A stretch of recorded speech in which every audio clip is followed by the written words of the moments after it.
बहुत पुरानी बात है। एक गांव में एक बहुत बड़ा सेठ रहता था। वह एक दिन कहीं जा रहा था कि अचानक उसका बटुआ गली में खो गया, तो उसने पूरे गांव में घोषणा करवा दी कि उसके बटुए में 5,000 रुपए थे और जो उसे लौटा देगा वह उसे 500 रुपए इनाम में देगा।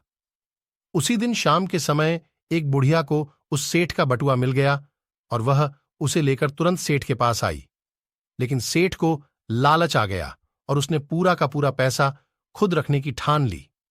इसलिए उसने बुढ़िया से कहा कि उसके बटुए में 5,500 रुपए थे और उसने 500 रुपए पहले ही रख लिए हैं।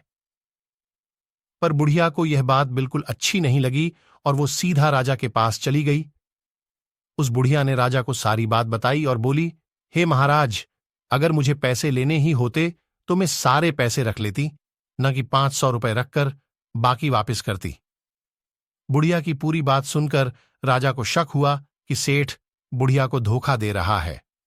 इसलिए राजा ने सेठ को एक सबक सिखाने के लिए सेठ से कहा, मैं समझता हूं कि यह बटुआ तुम्हारा नहीं है, क्योंकि इसमें सिर्फ 5,000 रुपए है, ने कि 5,500 और हमारे पास 5,000 खोने की कोई शिकायत नहीं है। इसीलिए हम ये फैसला लेते हैं कि ये 5,000 वाला बटुआ इस बुढ़िया को दे देते हैं।